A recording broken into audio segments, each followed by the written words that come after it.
आज के इस प्रेस वार्ता में उपस्थित आदरणीय श्री भक्तचरण दास जी, जो हमारे पीसीसी के अध्यक्ष भी हैं,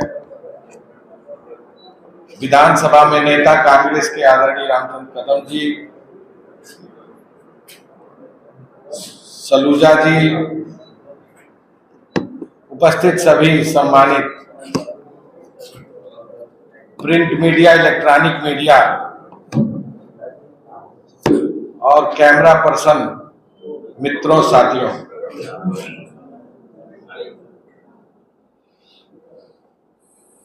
आप जानते हैं कि नेशनल हेराल्ड पर किस तरह इस सरकार ने झूठ और भ्रम पूरे देश में फैलाने का काम किया है। बदले की भावना से,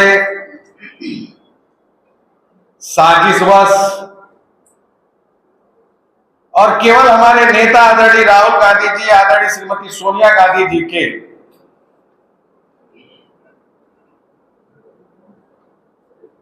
पूरी तरह बदनाम करने की एक सुनियोजित साजिश रचने का काम किया है।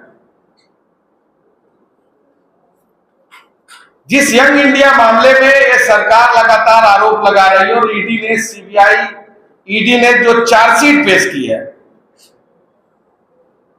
वह यंग इंडिया में ना कोई देनदारी हो सकती है, ना लेनदारी हो सकती है, नो प्रॉफिट नो लॉस कि वो पूरी संस्था है। पिछले समयों में जब चुनाव आयोग में पहली बार उसकी शिकायत हुई थी, तो चुनाव आयोग ने भी उसे खारिज कर दिया था। ईडी में जब सुब्रमण्यम स्वामी जी गए, ईडी ने भी उसे पूरी तरह खारिज कर दिया था।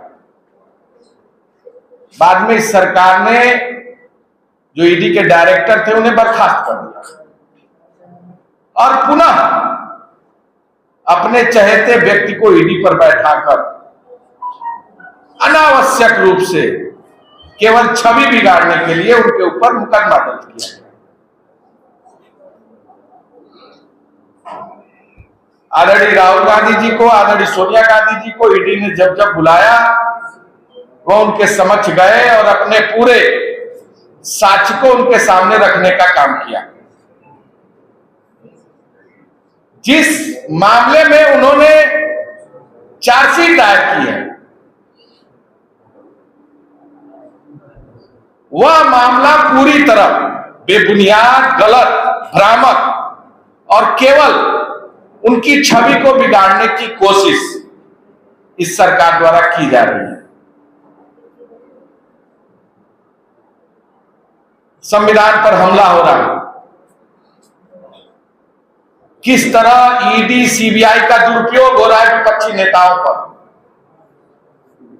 चुनाव आयोग के भी मामले पूरी तरह स्पष्ट रूप से सामने आए हैं। महाराष्ट्र का चुनाव, हरियाणा का चुनाव, वोटर लिस्ट में कितना बड़ा गड़बड़ किया गया है, यह पूरी तरह सामने। और आदरणीय राहुल गांधी जी ने सदन में सरकार से जवाब भी मांगा।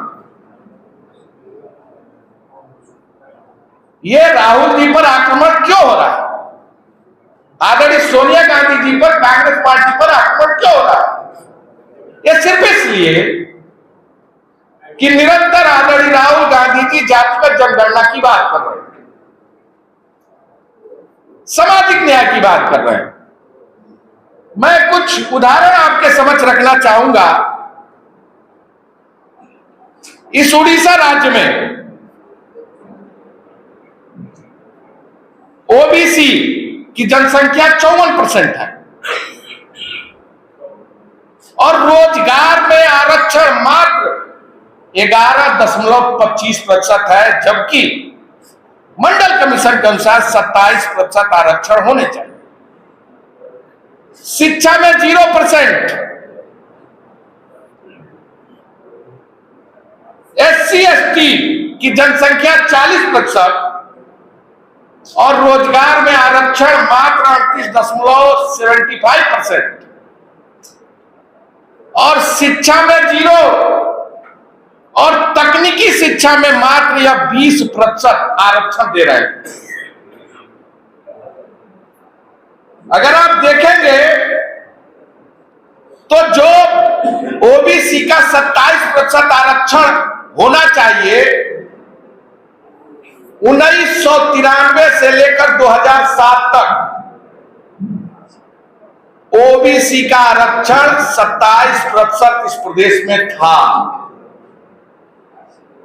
जब हमारे कांग्रेस की सरकार थी, 2000 से जब से बीजू जनता दल यानी बीजेडी की सरकार आई, नवीन पटनायक जी मुख्यमंत्री हुए, उन्होंने इस आरक्षण को समाप्त कर दिया। भारतीय जनता पार्टी, बीजेडी दोनों मिलकर राज्य में सरकार चलाई, केंद्र में सरकार चलाई, और आज बीजेपी की पूर्ण बहुमत की डबल इंजन की सरकार है। और किस तरह उपेक्षा किया जा रहा है ओबीसी के साथ कि 27% आरक्षण को पूरी तरह खारिज करते हुए इस सरकार ने, जबकि मानव संसाधन विकास मंत्री धर्मेंद्र प्रधान जी हैं और इसी राज्य से आते हैं, और इस राज्य में शिक्षा में ओबीसी, वो भी ओबीसी से आते हैं, और शिक्षा में 0% आरक्षण देने की व्यवस्था, और एससी एसटी को भी केवल तकनीकी शिक्षा में 20%, बाकी उनको भी 0% आरक्षण की व्यवस्था शिक्षा में देने का काम ये Bharatiya Janata party double engine की सरकार कर रही है। तेलंगाना में जनसंख्या 52% है, ओबीसी का 42% आरक्षण है, शिक्षा में 29% है, एससी एसटी को 24.79% जनसंख्या, 24.79% जनसंख्या है, 25% आरक्षण है, शिक्षा में 21% आरक्षण है। कर्नाटक जहां हमारी सरकार है, ओबीसी 54% है, 32% आरक्षण है, शिक्षा में 32% आरक्षण दिया जा रहा है, एससी एसटी 24.5% है, आरक्षण 24% लागू है, ओबीसी को, एससी एसटी को, और 18% शिक्षा में दिया जा रहा है। यानी जिस तरह संविधान पर हमला हो रहा, जो हमारा ओबीसी एससी एसटी का अधिकार, उस पर यह सरकार इस राज्य में भाजपा शासित प्रदेशों में डाका डाल रही है। और आदरणीय राहुल गांधी जी सामाजिक न्याय की बात कर रहे हैं, जातिगत जनगणना की बात कर रहे हैं, सबके बराबर की हिस्सेदारी की बात कर रहे हैं। इसलिए यह सरकार जानबूझकर उनकी छवि को बिगाड़ने के लिए उनके ऊपर लगातार दबाव बनाना, प्रशासनिक हथकंडे अपनाना, उनके खिलाफ मुकदमा दर्ज करना, फर्जी तरीके से उनके खिलाफ चार्जशीट दायर करने का काम कर रही है। कांग्रेस पार्टी इन विषयों पर पूरी तरह मुखर है। हम जातिगत जनगणना, जो हमारे नेता आदरणीय राहुल गांधी जी लगातार इस बात को कहते रहे हैं कि हम जातिगत जनगणना करा कर रहेंगे, इस परिप्रेक्ष्य में इस 28 तारीख को संविधान बचाओ रैली इस भुवनेश्वर में कांग्रेस पार्टी करने जा रही है, और इस क्रम को आगे बढ़ाते हुए 3 से 10 मई तक प्रत्येक जनपदों में हम रैलियां करने जा रहे हैं।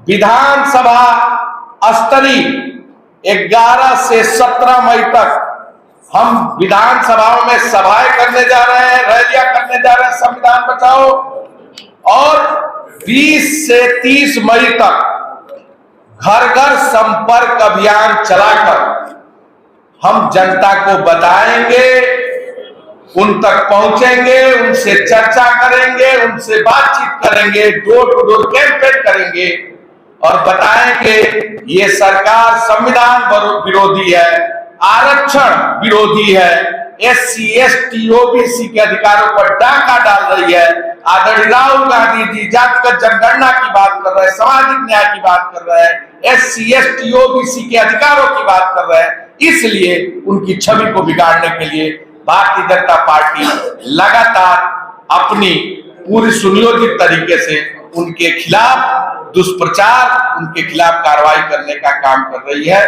बहुत बहुत धन्यवाद।